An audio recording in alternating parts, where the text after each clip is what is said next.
a solution that's going to save you a ton of time and solve a lot of problems. But I'm going to let the real people with the real expertise talk about this today. We have two Steves with us today, and some of you may be asking yourselves, are these Steves related? Well, they are not, but they look like they could be brothers, cousins, or related in some way, and they even have the same name. We're very fortunate to have the twins with us today. And Mr. Paxton, who is on the left, he is going to be our digital evidence primary presenter today from a former law enforcement. He actually has 26 years of experience and began his career in a small department, and he later lateraled to the Everett Police Department. For those of you who are not familiar with Everett that is in Washington, and it's just north of Seattle. And he performed a lot of duties during his long tenure and career with the police department, from being a uniformed patrol officer, working crime prevention, property crimes, and a digital forensic investigator. And that's one reason he is such a huge asset to us here.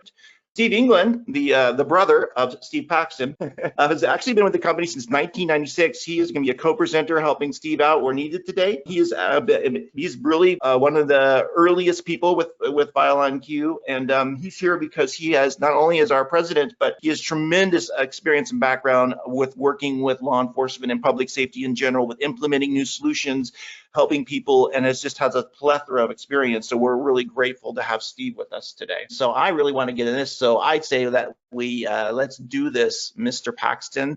I'm going to make you presenter, and if you're ready on your end, I'm going to pass it over to you.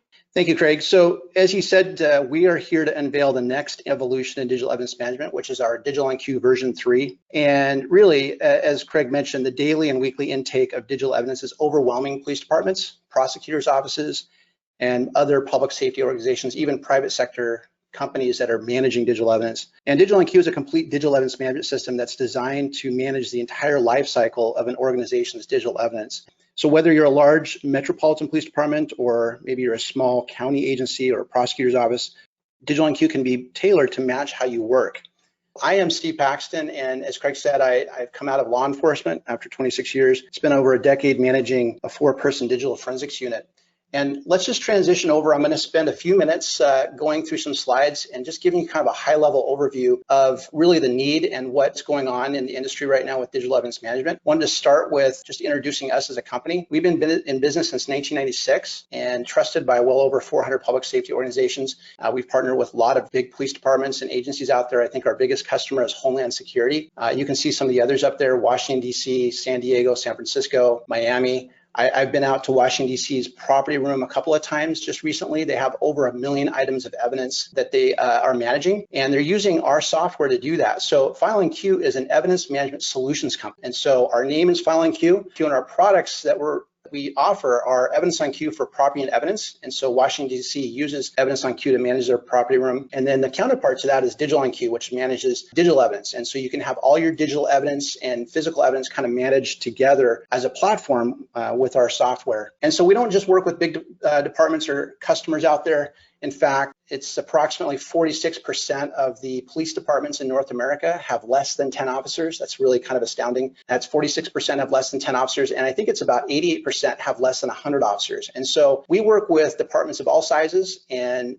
departments that are doing business in various ways, prosecutors' offices, and public safety organizations. And we encounter a lot of different challenges within that space. So the way that departments and organizations work in the Northeast versus in the Midwest or in the Pacific Northwest can vary a little bit. And so those problems that we encounter turn into solutions that make their way into our software, and everybody benefits from that. So kind of real quick, that's about us. We're going to talk about DigitalOnQ, which is the DEM system, or digital evidence management system. And really, to start off with, just kind of defining what that is. And it's kind of a 3-part thing. Digital evidence management starts with a DEMS, or a digital evidence management system, and that's what DigitalOnQ is. It's essentially a virtual command post that sits over the top of your storage. But alongside that, you're going to need a good SOP and also training. Your staff needs to be trained. The SOP is really kind of the marching orders for how to handle evidence, and there's a lot of really good SOP out there that you can get access to. And then training, it doesn't have to be real heavy training, but just some basic training on do's and don'ts with handling digital evidence. And DigitalOnQ is that third piece. That's the digital evidence management system, and it sits over the top of your storage. Your storage can be on-premise with DigitalOnQ, and it can also be in the cloud. We'll talk a little bit more about that coming up. And another thing to kind of be thinking about too with digital evidence is that it has a life cycle, just like with physical evidence. evidence. So when we're talking about physical evidence, the gun, the shell casings, or the bedding that's recovered at a scene, all that's brought into the property room, and that's kind of the beginning point for that life cycle. And it's the same thing with digital evidence. You have a beginning point where evidence is collected out in the field. And with DigitalOnQ, officers can collect evidence, digital evidence in the field, whether it's CCTV or whether they're getting citizen-generated evidence that's shared with them, or they're taking photos. You can use DigitalOnQ to collect that evidence and to ingest that evidence. So the collection part is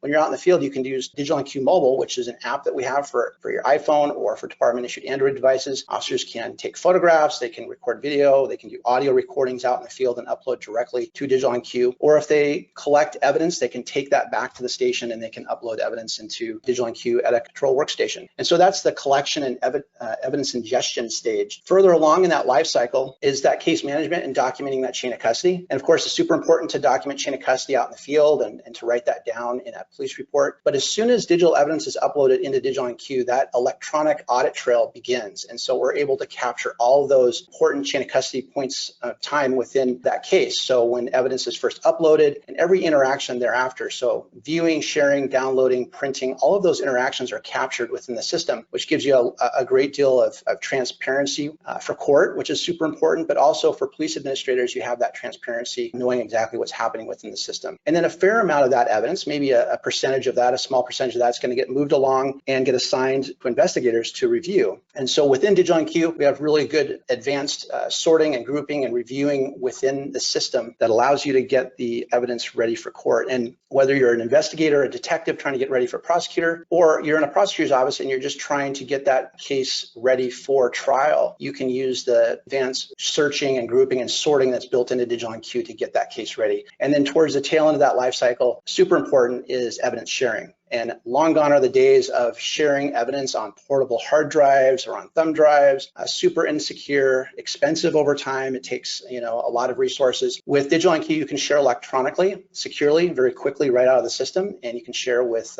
any stakeholder that's part of that case, whether it's another investigator and you're trying to share evidence that's another agency and you're working a similar suspect, or whether it's sharing with the court and the prosecutors, you can share very quickly with the sharing system. And even prosecutors can share with defense and do the disclosure with the sharing. And at the very end of that life cycle is having a retention manager built in, which allows you to identify what evidence can be potentially purged out of the system, right? So with a property room, you have physical evidence coming into that property room. And if you don't have a retention manager or system built in, DigitalOnQ has that, you're going to end up outgrowing your space. And so same thing with digital evidence. You want to make sure that you have a retention manager active within your system, and DigitalOnQ has that. It allows you to identify evidence that could potentially be purged, right? So let's say you have found property crime type in your system and you set that time frame to 90 days. DigitalOnQ is going to let you know in 90 days that it's time to review this evidence for potentially purging it. Or maybe it's a misdemeanor case and you have that crime category, it's a shoplift or a theft case, and it's tied to 3 years, let's say. And in 3 years, it's going to let you know that it's time to review this case for potentially purging. And there's a lot of different types of cases out there where purging is perfectly appropriate. It's going to be, of course, based on statute of limitations and a lot of other factors, but at least you can identify those factors and do the research. And if it's appropriate, you could potentially jettison that evidence. And, a real quick example would be a shoplift case. Let's imagine the officers go out and they respond to a shoplift call at Walmart or a grocery store, and the suspect is gone. So they take some photographs, they collect some evidence that was left behind, and they bring that back. They upload that photographs, they upload maybe some surveillance video into the system, and there's no suspect, and the case is never assigned. 3 years goes by, it's past the statute of limitations. And so, of course, that would be the kind of case that you might want to purge. And so in DigitalOnQ, it's not an automated process. It's actually a two-person process. The investigator, the officer, can initiate that purge, which then sends an alert or a notification to the administrator, who can then review that and follow up and finish that purge and jettison that evidence, or they can cancel it. So it's a very powerful way to identify evidence that you can get rid of in the system if necessary. So DigitalOnQ, as I mentioned, it's a digital evidence management system, and really at the core of it, it's a secure and compliant system. So we follow best practices when it comes to CJIS where appropriate, FedRAMP for federal agencies, and also the best practices and standards that are being outlined by a lot of organizations out there that are writing best practice guides for handling digital evidence. We're keeping up on that. And then the second part of that is the development piece. We follow all best practices for development, specifically the Microsoft Secure Software Development Cycle requirements, and just doing that ongoing security and scanning to make sure that we're keeping up with all of the things that are changing within the development landscape. So super important.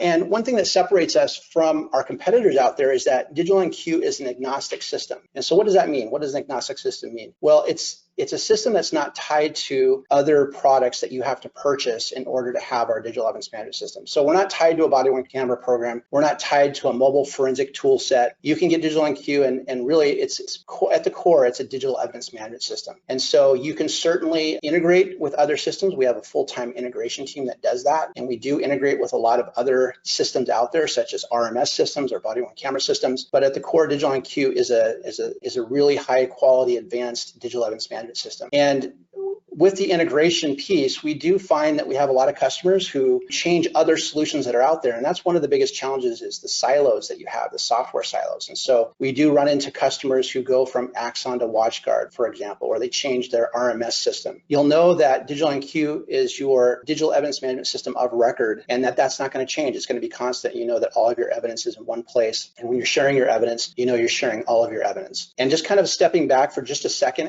and just kind of I want to describe what an integration looks like. You could integrate DigitalOnQ with your body-worn camera program, for example, maybe Axon or WatchGuard. And the way that works is that we work with that vendor. We've got really good relationships with these vendors, and we get their API. And the API is essentially the instructions, and it's the access into their system so that we can determine when body-worn camera video can be brought over. So when the officers are out in the field and they tag it with a case number or they tag it with some specific crime category tags, that alerts DigitalOnQ to let us know that this video needs to be brought over into DigitalOnQ and stored alongside all the other case assets. And so we work with you, the organization, with DigitalOnQ to define what those rules are. And that way, you know, you're not bringing over all the video. In that case, you would be bringing over only the case video. And then alongside that is that DigitalOnQ is scalable. So we're not going to set up DigitalOnQ on a system with a whole bunch of extra storage that you don't really need. We work with our customers and organizations to figure out how much they need for the next 5 years. And if you only need 2 terabytes to start out with, you will get 2 terabytes. And then you can scale that as it grows, and will help you add more storage if necessary. And you combine that with our retention manager, where you can actually trim back storage. You can really get a good handle and control over how much storage you're having over the course of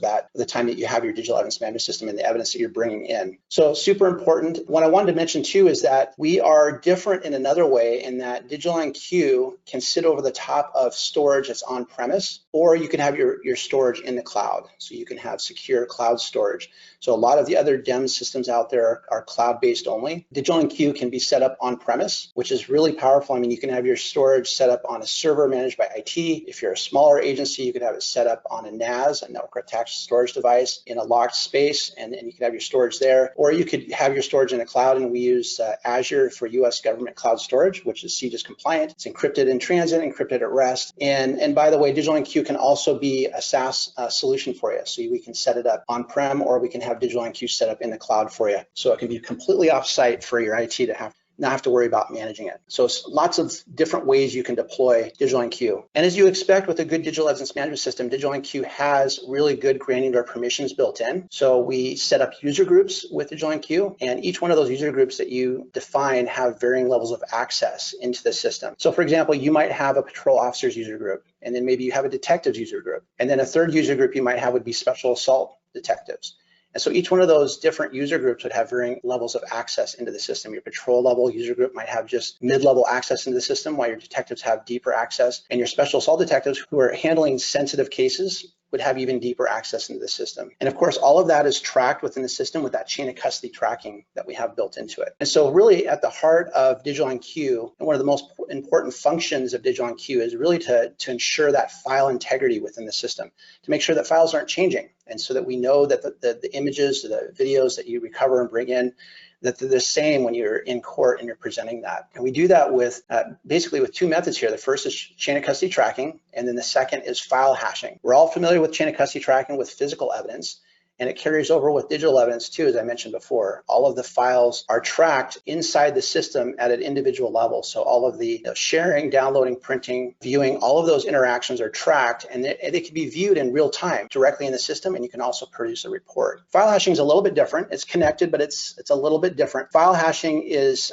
something that's applied to files as they come into the system. And a hash is a widely researched algorithm, or it's a function that is used in academia and it's used in science and research. And so they're well-known secure hashes. And what it does essentially is that it runs a formula over every single file as it comes up, and it produces a unique string of characters like you see here. And that unique string of characters travels with that file and stays with each one of those files as they are inside of DigitalOnQ. So if you had 150 crime scene photos, let's say, every one of those photos would have a unique hash.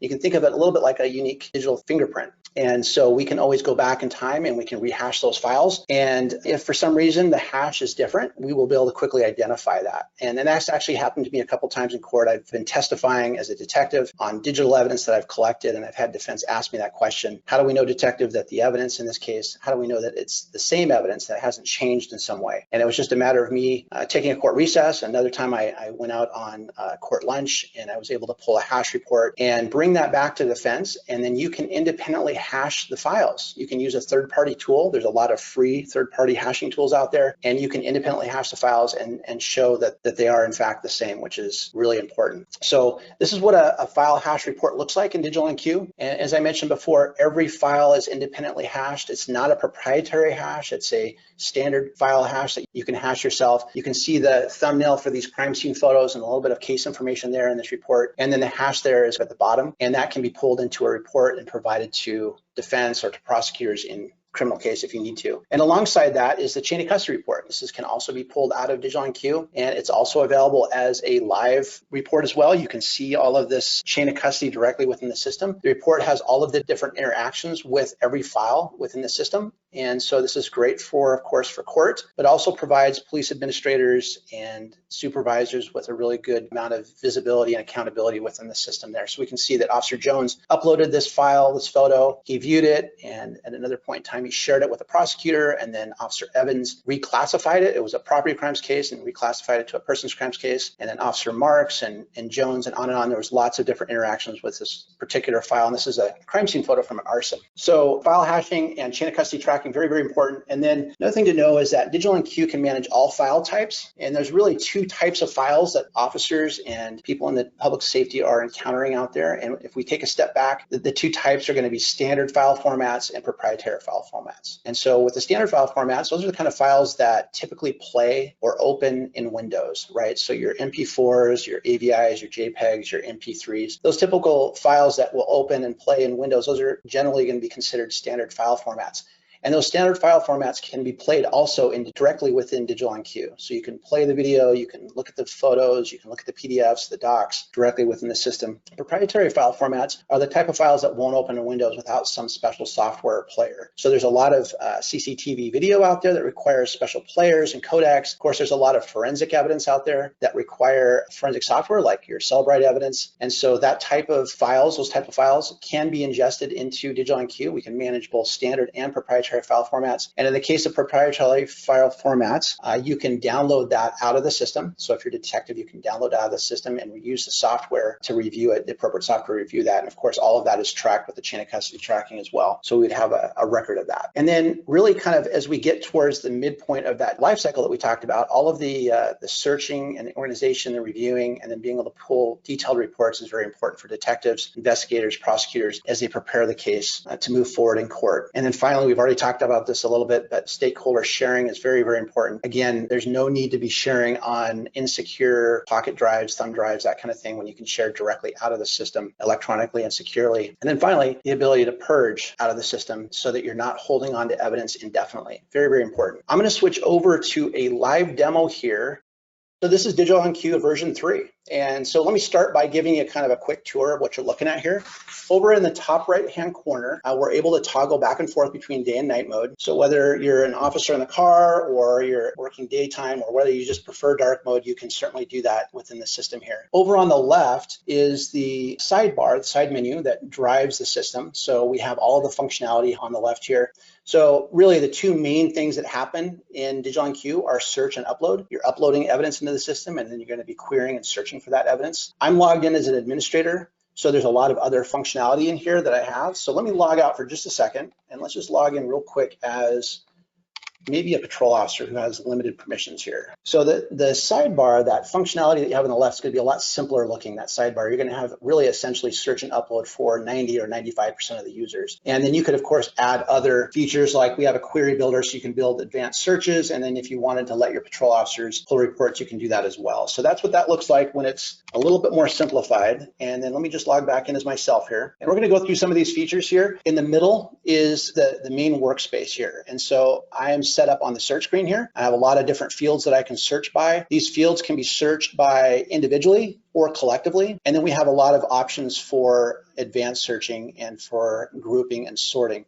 So if I come in here and I search for a case, what I'll have is this workspace here where all the case evidence shows up in the middle of this workspace here. And we have a preview. In this case, we're looking at some photographs, but we have a preview of our photographs for us to review and to go through. And so that's just briefly how it's laid out. I'm going to go through this a little bit more detail step by step here. And I think what I'll do is I'll start by uploading, kind of go through and upload, and we'll just kind of look at how that works. And then we'll go to search. And one quick thing before I do that, though, that I think is really important is I want to show you our profiler tool, because I think that's going to really help kind of bring together how all of this came to be. So in my system, my demo system, I have what you see here is a police department profile. So I have case details, location details, incident information. And as you scroll down a little further, I have a prosecutor's profile. Now, an organization is going to have both of these. I mean, if you're a prosecutor's office, you're going to have a prosecutor profile, something that matches your workflow.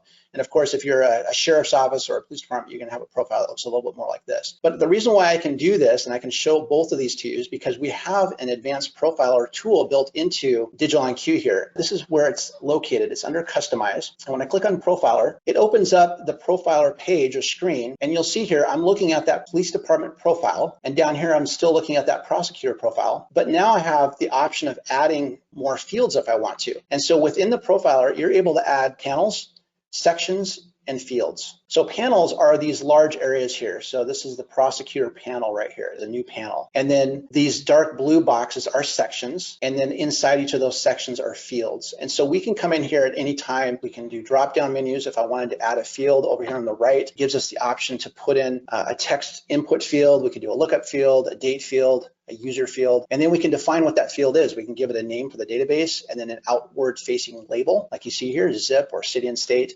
And then we can decide how that field is going to interact with the users. We can decide whether or not it's hidden or if it's groupable and sortable.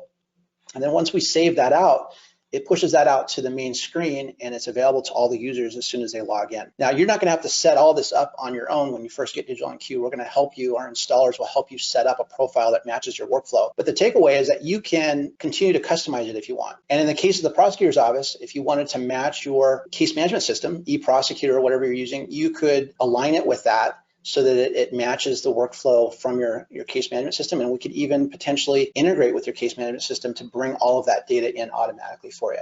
So that's just kind of a brief step into the profiler section there. Let's go up to upload, and we'll do an upload for an actual case here, a mock case. So the first thing we need to do is create a case. So I'm going to click the new case button here, and we'll plug in a case number. And I'm just going to plug in a random number here for my case. It's going to default to today as the case date, but we could change that if we wanted to. And then what will happen here is what you'll notice is that some of these fields are required. So not all of my fields are required. I just have some real basic fields that I think every case should have. We have a collection date, crime type, and an address that are required in this every upload. So you don't have to force officers to go through every single field if you don't want to. But it does give them the option of adding additional information if they can. So I'm going to go ahead and put in a crime type here, do identity theft, and we'll put in my name here, and let's plug in an address here real quick. All right, so now, again, I'm not doing prosecutor section here. This panel here is not related, right? This is just for the demo. I would really just be going through this section right here. And I could, of course, add these fields if I want to. And once I'm ready, I'm going to hit Save Changes. And what that's going to do, it's going to create that case for me. And then I'm ready to go in and upload evidence into that case. Now, once you have created a case, that second officer can come in and really just grab that case number and upload evidence. And this is how it's done here. So we're going to go ahead and plug in the case number. We can annotate evidence or provide a description of our evidence as it's uploading, or we could also do that after the fact. So I'm just going to put in crime scene photos, not super descriptive. Having a descriptive annotation is really helpful, like if you had a license plate number or a gun serial number, all of that's searchable on the back end, so that can be really helpful. But I'm just going to plug in crime scene photos. I'm going to plug in my name because I'm the officer that's collecting it, and I'm also the officer that's uploading it. Again, all of these fields here are are profiled. So these are my fields in my demo system. You could set it up however you wish. And then in my system, I have the media type because I want to be able to search later on. I may want to sort down my case for specifically drone video, or maybe I'm looking for forensic evidence. So I'm going to select photo, no transcriptions needed. And I'm going to come in here and I'm going to pull up some of my evidence here. These are some photos taken of a vehicle, and we're going to go ahead and upload these. So depending on how you're connected, if you're on-prem or if you're in the cloud, you're going to have kind of a varying level of speeds for getting yourself uploaded, but it's typically very quick. And what happens there is your evidence is being hashed as it's uploaded into the system. So now we've had that evidence uploaded. We can go back to our search screen if we want to search for that evidence. And I'm going to plug in that case number and we'll take a quick peek here. So this is an arson case, by the way. And so there's actually quite a bit of evidence here. As you go through this, it's actually kind of overwhelming. This is a case I actually worked as a detective, and I later on was able to do a public disclosure request on it just to have some sample evidence here. But one of the things that we can do with our evidence here is it defaults to 25 to a page. I'm going to set this up to 100. And so as you go through this here, what you'll see is I have some crime scene photos, looks like of a house. As I scroll down, I have some PDFs and Word documents, and I have an audio interview. It looks like I have some still images. And if we go all the way down, I don't want to make you guys sick here by going too quick here, but if we go all the way to the bottom, you can see I have 482 items in this case, and I have multiple pages of evidence. And so that could be super overwhelming for a prosecutor or for a detective to try to manage, just to really figure out and identify what you have. In this whole case, by the way, there were over 1,000 items. I mean, it was several thousand items of evidence because we had a lot of evidence in this case for this arson. So what we can do is we can come through and we can group and sort the evidence by different types here. So maybe if I'm looking for that audio interview, or I just want to see what I have, I can group by media type. And when I do that, it puts all of our evidence that we just saw into these virtual folders. So now I can see I have 2 audio files, I have 316 images, I have 4 PDFs, and it looks like I have 2 Word docs. Over here, I have some raw images. So I have some regular photographs and I have some raw photographs. And then it looks like too, I have a zip file, which is my forensic evidence.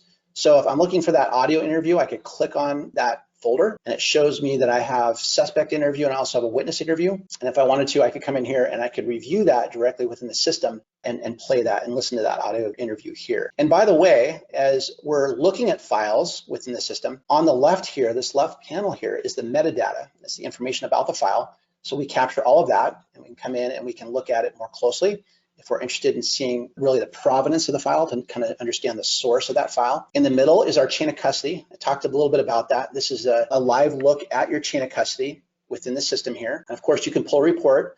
And if we go to the very end here, you can see that right now I'm viewing the file. So it's capturing that there. And then over to the right, we actually also capture the case history. So it's really the chain of custody of the case. So maybe I don't come in and review these files directly, but I look at the thumbnails and the overview of the case. It's going to capture that there to see who's previewed that. So we're capturing all that right here. And I can go next to the next file if I want to, or I can return back to my search results. And I could, let's say maybe I want to review my photographs here. So I can come in and open up this image folder to review my photographs and see what I have here. And so again, I can go through these one at a time or spot check it. I can go through and see them in a thumbnail format like this and just identify the ones I'm interested in looking at. So I'm going to go down to the bottom here and I'm going to go to 100 to a page here, just see what we have here. So here are our still images. It's like we have a suspect vehicle. So let's go ahead and just open one of these up. I'm going to open this guy up here. And when it opens, we're able to look at that photograph, of course, and we can zoom in if we need to. Let's say we can't see something very well and we want to see that more closely. We can go item by item if we want to and see the other photos. Again, we have our chain of custody and also our metadata here. We can see this file is a Nikon image.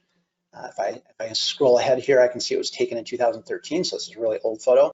And when we go back to our search results here, one of the things that we can do with our evidence here is we have some options above the file itself here. And so let's just go back to this photo here.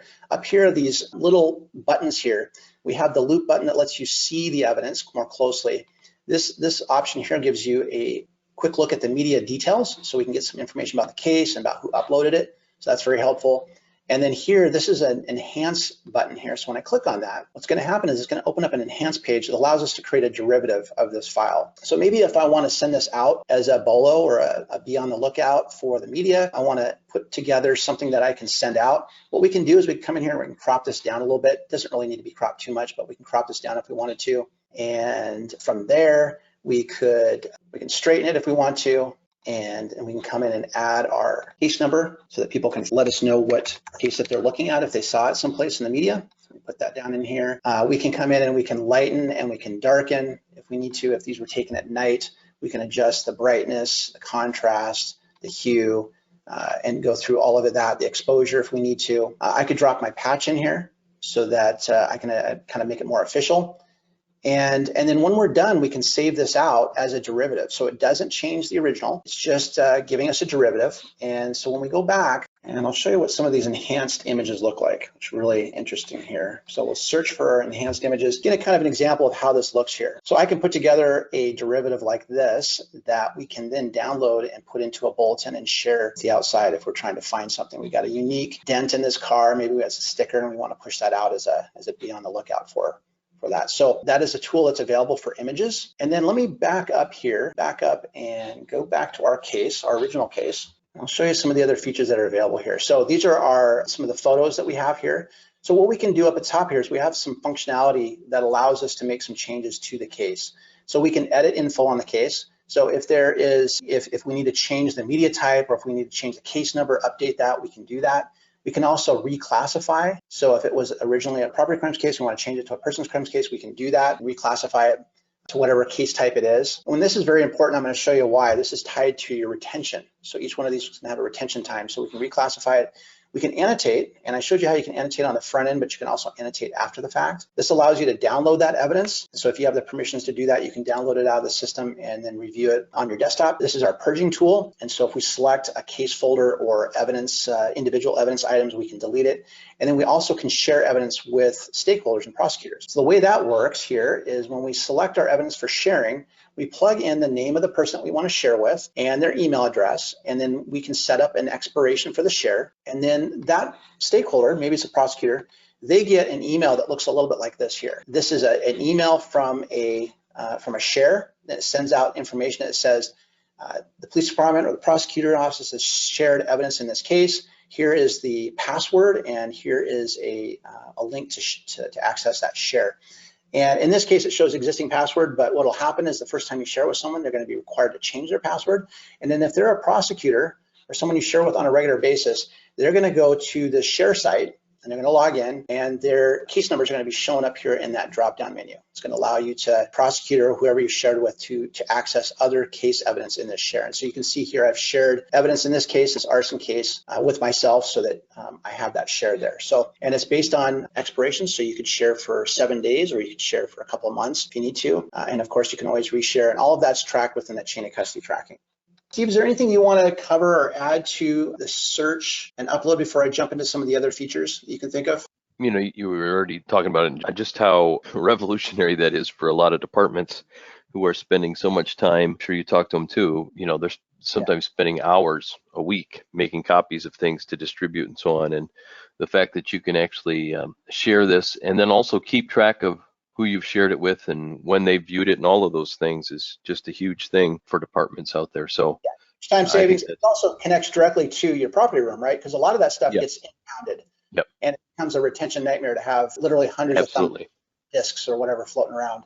So yeah, super powerful. It's secure. What happens is we make a copy of that evidence in Azure for you, and it's available in Azure as a download. So it's secure and it's in a US Gov Azure environment. So it's very secure.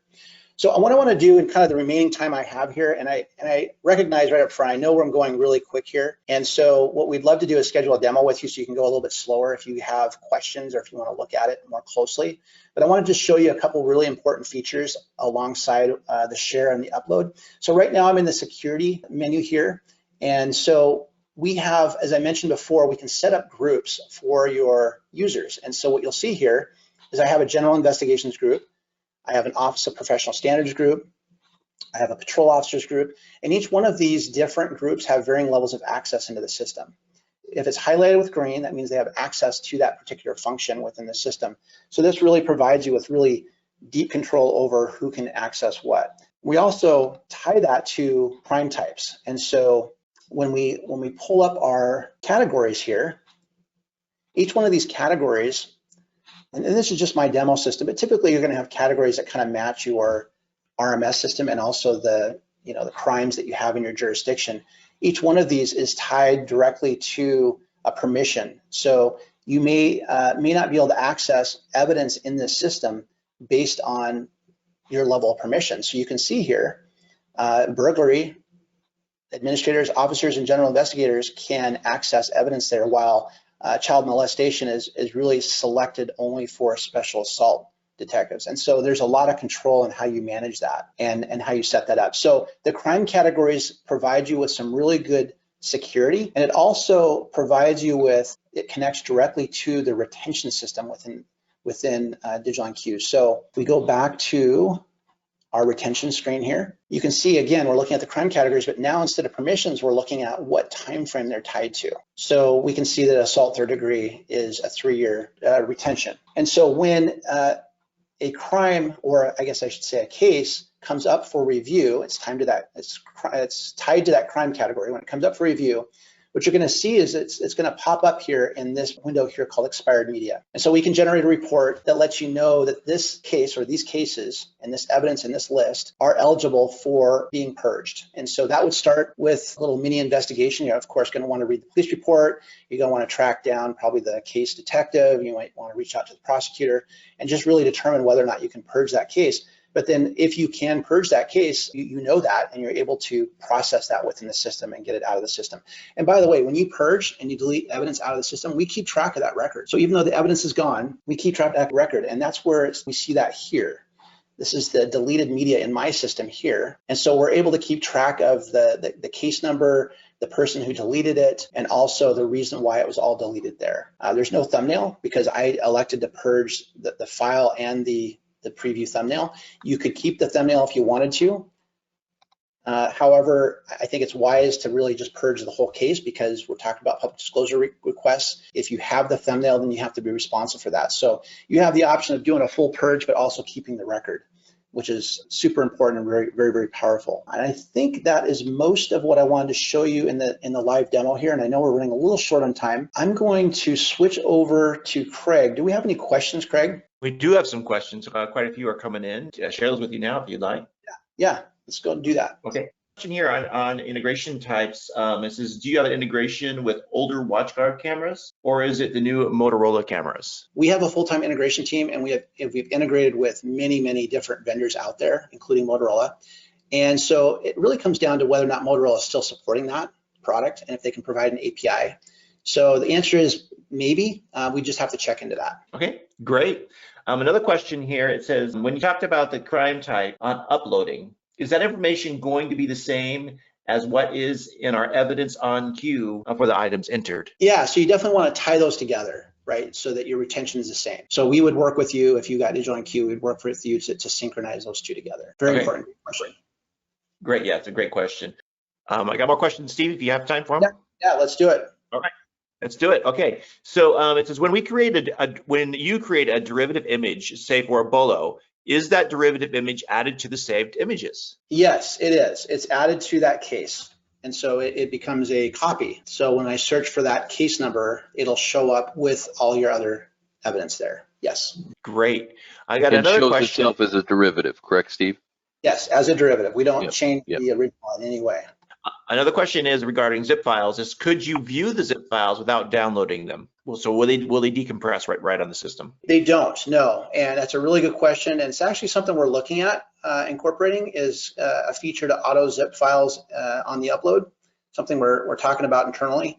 It's not available right at the moment, but one of the reasons why you want to zip some evidence is that, especially forensic evidence. If you have mobile forensic evidence, you could literally have hundreds and hundreds, or maybe even thousands of files associated with a mobile phone dump, right? And having all those files, a lot of them system files, and some of them files from the Android device, thumbnails, things like that, having them floating around in your case folder with all your other evidence can get really confusing. And so we recommend just zipping it up as you upload it if it's evidence like that. And again, we're looking at trying to automate that process, but that's a great question. Fantastic. Another question here regarding current customers. They're wondering if this is going to be pushed out to the current customers. What does that look like? Yeah, that's a great question. And for our customers that are subscription, yes, it's included at no additional cost.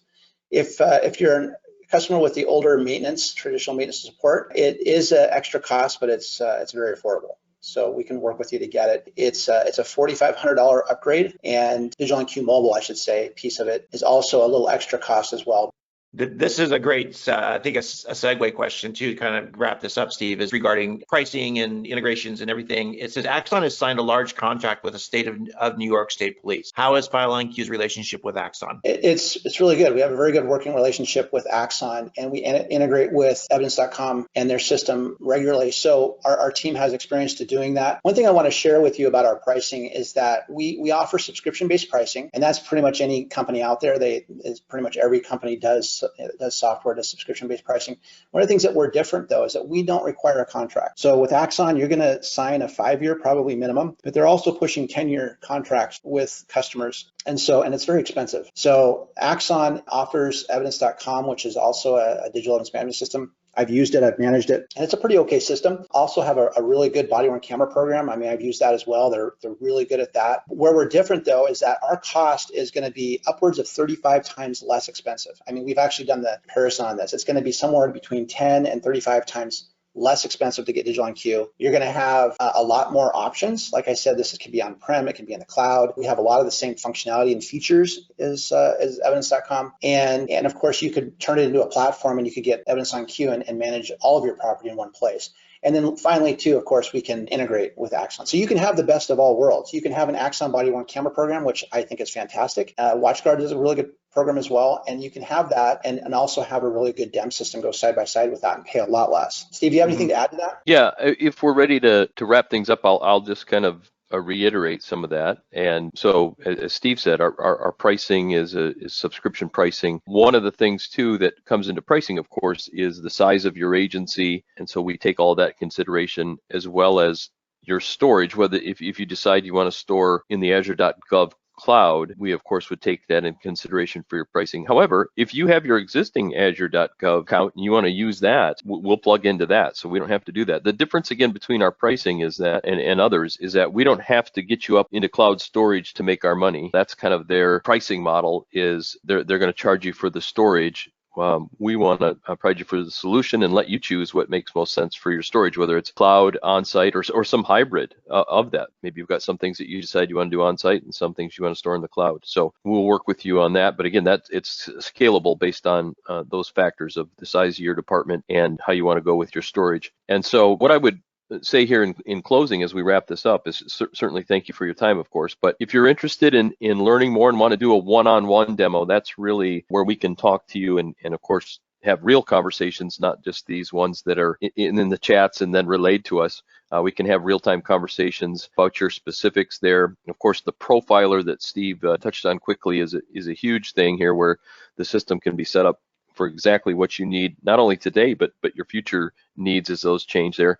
And of course, the integration that we have with our EvidenceOnQ, so that all of that is seamless. You can actually jump from EvidenceOnQ to DigitalOnQ. If you're putting in, for example, a physical evidence and you say, hey, I've got some digital evidence I want to put in, you can do that. Or if you're looking up a case in EvidenceOnQ and you click on the DigitalOnQ tab in there and you see that there's digital evidence in there, you click on there and it'll launch you into DigitalOnQ. So it's really great to be able to have all of that in one search, but also when it comes to things like he said, retention and disposition, when a case is at that point, I'll know that all the physical evidence I have as well as all the digital evidence. And of course, that's key for discovery. And as you're presenting cases to prosecutors and so on, hey, here's all of our physical evidence, here's all of our digital evidence for that case and so on. So thank you everybody for coming to this webinar, but we really would value a one-on-one demo with you if you've got some follow-up questions, and we can go through things in like I said, a way that actually makes sense for you and your questions and your specifics there. So we'd love the opportunity to do that. All right, great, Steve. Yeah, thank you, everyone. And I wanted to share one last thing. There was some handouts that were available in the GoToWebinar interface. I'll let, there's like, I believe 4 of them in there. If you would like to download those might be really helpful for you. So we'll give a few minutes for people to do that. And then also just letting everybody know that you should be receiving an email tomorrow. It will be a follow-up email that will have a link to the recording. So people were asking about the recording. Steve Paxton, they were asking about if the presentation would be available to them, the slides. I assume we can make that available, correct? Yeah, it's actually in the handouts. Yep. Oh yeah, great. There it is. Oh, I just saw that. So And Craig, there it is. By the way, there's also a handout on there with resources. I didn't really mention it too much, but there are some really good resources for training and for some organizations that provide best practice standards. And so really, we want to give you all of it, not just the solution for the digital evidence management, but the other piece that I was telling you about, setting up an SOP and also the training. So that handout there is a really good one to download. Awesome. Well, thank you, everyone. As soon as we close this webinar out, you'll be prompted with a brief survey. It takes about a minute or so. This lets us know how we did and how we can serve you. And that's really all it's about. And I'm getting some thank yous in the chat. You are very welcome. All right. Thanks, Steve and Steve. And we'll close this out and have a great week. Bye.